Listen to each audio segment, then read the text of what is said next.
이번 시간에는 조짐조, 예쁠요, 띨조, 바라볼조 한자에 대해서 가장 쉽게 접근하는 학습 방법을 설명해 보도록 하겠습니다. 조짐조자입니다. 얼음빙처럼 보입니다. 얼음빙, 얼음빙, 얼음빙. 자, 얼음빙입니다. 얼음빙이라고 가정합니다. 얼음빙. 반대편에는 모양을 갖춰주기 위해서 살짝 변형되어 보시고요. 가운데에 있는 글자가 걷는 사람인입니다. 걷는 사람인. 걷는 사람인. 걸어가는 사람 발처럼 보이죠. 걷는 사람인입니다. 얼음 사이로 걸어가니까 깨지는 조짐이 보인다는 거죠. 조짐조가 되겠습니다. 얼음 사이로 사람이 걸어가고 있습니다. 글자 자체가. 그래서 조짐이 보인다. 아니면은 깨지지 않으면 미끄러지는 조짐이 보인다라고 해도 되겠죠. 얼음 사이로 사람이 걸어가니까 미끄러지는 조짐이 보인다. 잘 미끄러지죠, 얼음. 조짐조. 깨지는 조짐이 보인다 해도 되고, 조짐조자입니다. 2번 예쁠요 경솔할 조자입니다. 여자가 어떤 조짐을 보인다는 거죠. 여기서 지금 설명하는 것은 한자 학습에 대해서 설명하는 것이지 어떤 제가 다른 편파 보도할 생각은 전혀 없습니다. 예쁠요 경솔할 조에 대해서 학습하는 것입니다. 그래서 너무 의미를 둘 필요는 없다고 보면 되겠습니다. 여자여 조짐조입니다. 여자가 되돌아서서 뭔가를 하고 있다는 거죠. 화장을 고치고 있다고 보시면 됩니다. 이유는 예쁘게 보이기 위해서. 예쁠 여자니까요. 여자가 어떤 행동에서 어떤 조짐을 보이는 것은 예쁘게 보이기 위해서 치장을 하고 있다. 그래서 예쁠 여자입니다. 또 한 가지는 여자가 조짐을 보일 때는 경솔한 행동을 하기 위한 하나의 방법이다. 한마디로 아양을 뜬다. 이렇게 보시면 되겠습니다. 아양을 뜰 때는 통상적으로 보면 경솔한 행동을 많이 하죠. 그래서 경솔할 조, 예쁠요. 지금 설명했다시피 한자 학습에 대해서 도움이 되기 위해서 설명하는 것이지 다른 의미가 없다는 것을 분명히 말씀을 드립니다. 3번 띨조자입니다. 발족이죠. 발족. 발족입니다. 발족.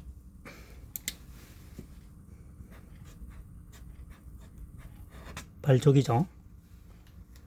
발이 조짐을 보인다는 거죠. 우선 뛰어간다는 얘기입니다. 특히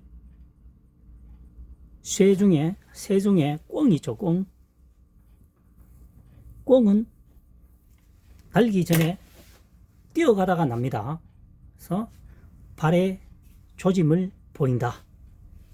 그래서 뛰어가기 위함이다. 그러니까 우리가 100m 스타트 할 때 뛸 조짐을 보이는 거죠. 발을 고정시키고 엉덩이를 들고 손을 앞으로 뻗쳐서 고개를 숙일 때는 뛰어가는 징조가 보이는 거죠. 그 한자를 생각하시면, 그 상황을 생각하시면 되겠습니다. 발의 조짐을 보일 때는 뛰어가기 위함이다. 자, 한마디로 과거에는 버스도 없었고 자전거도 없었습니다. 오로지 그 이동수단은 발입니다. 이렇게 생각하시면 되겠습니다. 한자어는 최근에 만들어진 것이 아니고 수백 년 또는 수천 년 전에 만들어졌습니다. 이 점을 항상 유의하시면서 파자 분석을 하면 보다 효과적으로 접근할 수가 있습니다. 4번 바라볼 조입니다. 눈목이죠. 조짐조입니다. 눈동자가 움직이기 시작한다는 거죠. 다시 말해서 앞을 바라보고 있다가 좌측이나 우측으로 고개를 이동을 할 때에는 무엇인가를 바라보기 위한 전조적 행동이다 라고 보시면 되겠습니다. 바라볼 조. 그래서 바라볼 조자가 됩니다. 자, 1번 조짐조자입니다. 걷는 사람이라 했죠. 걷는 사람인 좌우에 얼음빙자가 되어 있습니다. 얼음빙. 자, 얼음빙, 물수죠. 물수변입니다. 얼음빙입니다. 하나가 없으면 얼음빙입니다. 얼음 사이로 걸어가니까 미끄러질 조짐이 보인다. 또는 얼음 사이로 가니까 깨지려고 하는 조짐이 보인다. 그래서 징조가 보인다는 거죠. 징조 되겠습니다. 두 번째, 예벌 요자입니다. 여자여 조짐조. 여자가 되돌아서서 어떤 행동을 보일 때는 예쁘게 보이기 위해서 몸을 치장하고 있다. 예벌요. 또는 여자가 조짐을 보일 때는 경솔한 행동을 할 수도 있다.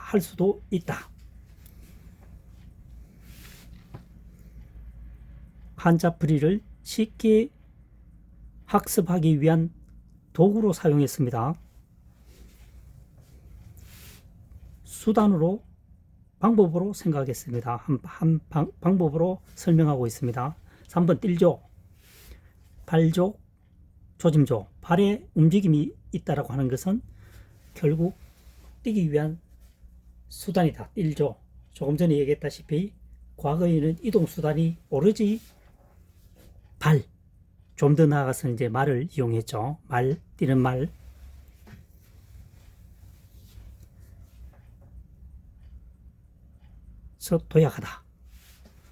도약하다. 한자 굉장히 많이 사용되죠. 도약하다. 그 다음 4번은 바라볼조. 눈목입니다. 눈동자가, 이때는 눈동자가 되겠습니다. 눈동자가 조짐을 보인다는 것은 무엇인가를 바라보기 위한 행동이다. 그래서 바라볼 조가 되겠습니다. 여기서 발족자에 대해서 잠시 설명해 보겠습니다. 발족입니다. 발족.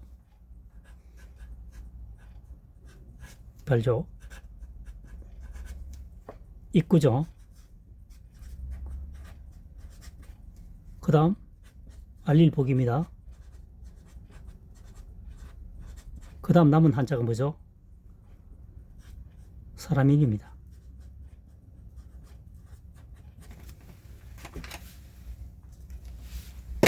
사람이 알리기 위해서, 알리려고 하면 말을 알리겠죠. 사람이 입으로 알리기 위해서는 어떻게 해야 됩니까? 발을 이용해서 이동을 해야 됩니다. 발족자입니다. 한자사랑이 설명하고 있는 지금 현재의 설명법이 바로 2024년 현재 시점에서 파자 분석을 통해서 한자 학습을 풀이하는 방법이라는 얘기입니다. 입구, 말하다. 알려서 말하기 위해서 누가? 사람이 입으로 알리기 위해서는 떨어진 곳에 전달을 해야 되겠죠. 그때 이동수단은 발이다. 그래서 발족자가 됩니다. 발족자가 된다는 거죠. 그 다음 어진 사람인에 대해서, 어진 사람인보다도 걷는 사람인으로 하겠습니다. 걷는 사람인입니다. 걷는 사람인. 자, 이게 사람인입니다.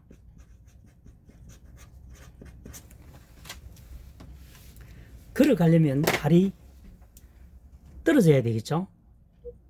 우측발, 좌측발, 왼발, 오른발, 그죠? 왼발, 오른발이 떨어졌습니다. 오른발이 얕은 표현상 뒤에 발이 이렇게 접히겠죠. 그래서 걷는 사람이 되겠습니다. 사람이 걸어가면 뒷발은 접히게 되는 거고 앞발은 앞으로 뻗쳐야 되겠죠. 그래서 사람인과 걷는 사람인은 상당히 관계가 있다. 물론 이 한자를 만들 당시에는 이렇게 했는지는 모르겠습니다만은 그것이 중요한 것이 아니고 2024년 현재 시점에서 구분할 수 있으면 된다는 거죠. 2024년 현재 시점에서 파자 분석을 통해서 한자 학습을 풀이하는 학습 방법이 되겠습니다. 그래서 지금까지 설명한 영상이 도움이 되셨다면 구독, 좋아요, 응원해 주셔서 앞으로도 더 많은 한자어를 유튜브를 통해서 소개했으면 좋겠습니다. 현재는 약 8,000여 자가 풀이되어 있습니다.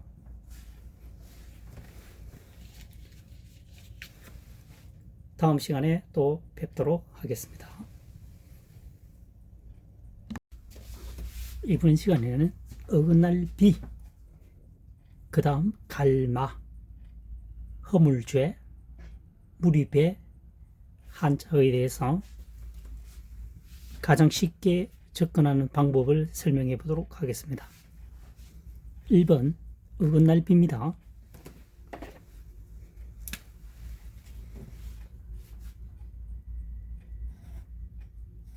성칼도죠. 성칼도방이라고 합니다. 성칼도방. 하나, 둘, 셋, 석삼입니다. 하나, 둘, 셋, 석삼입니다. 많은 것을 칼로 나누면 모양이 제각기 나옵니다. 똑같은 게 없다는 거죠. 자를 이용해서 정확하게 자르지 않으면 그냥 칼을 가지고 무턱대고 자르면 크기가 전부 다 어긋난다는 거죠. 서로 어긋난다는 얘기입니다. 서로 어긋날 비입니다. 어긋날 비. 모양이 같지 않다는 얘기죠. 우리가 반찬을 만들 때 가로 세로 정확하게 자르지는 않습니다. 대충 자르죠. 그러면 나중에 크기를 비교하면 다르겠죠. 어긋날 비입니다. 지금 식당의 얘기를 하는 것이 아니고 수백 년 전에 가정생활의 얘기를 하고 있습니다. 이 한자어를 만들 당시 말이죠. 그래서 칼을 가지고 많은 것을, 석삼, 숫자 셋을 의미하는 것이 아니고 많음을 의미합니다. 그래서 서로 어긋난다. 크기가 같지 않다는 얘기입니다. 어긋날 비 되겠습니다. 칼로 자르게 되면, 물건을 칼로 자르게 되면 크기가 일정치 않다. 서로 어긋난다. 그래서 어긋날 비가 되겠습니다. 두 번째, 갈마입니다. 갈마.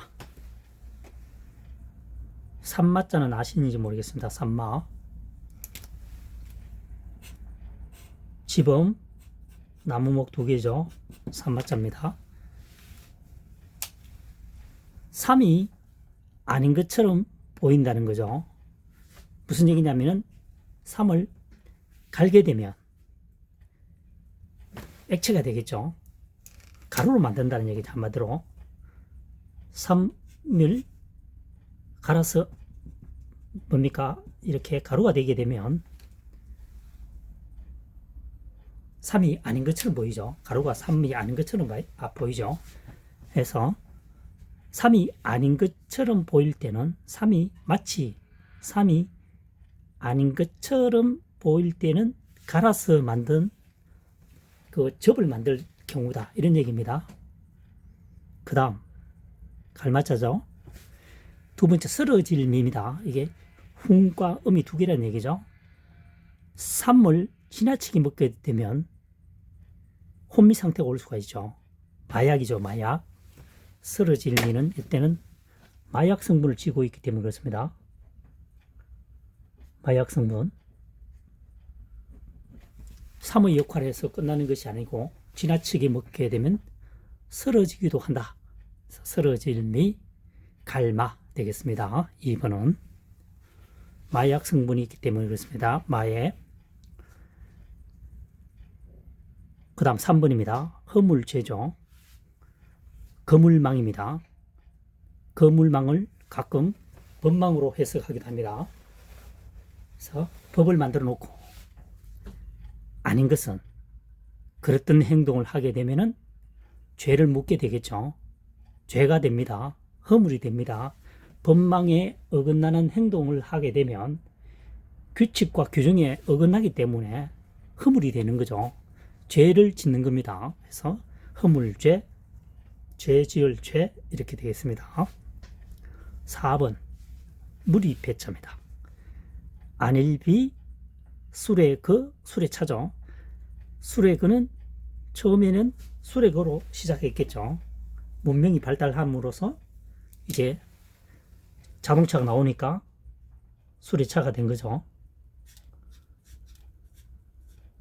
처음에는 수레거로 사용되겠죠. 대부분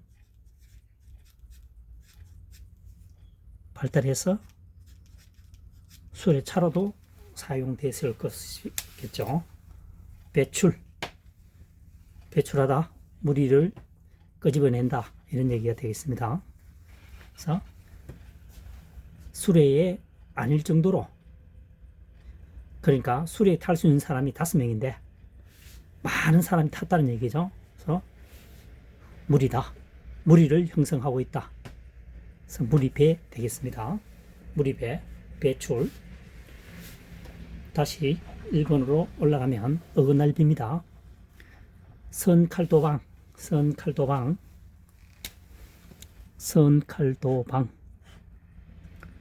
그래서 칼로서 여러 번 이렇게 과일이나 채소 등을 자르게 되면 크기가 일정치 않고 두께도 일정치 않고 서로 어긋나다. 그래서 어긋날비 되겠습니다.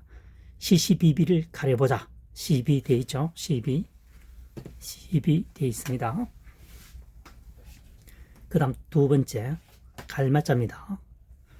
산마였죠. 산마 안일비.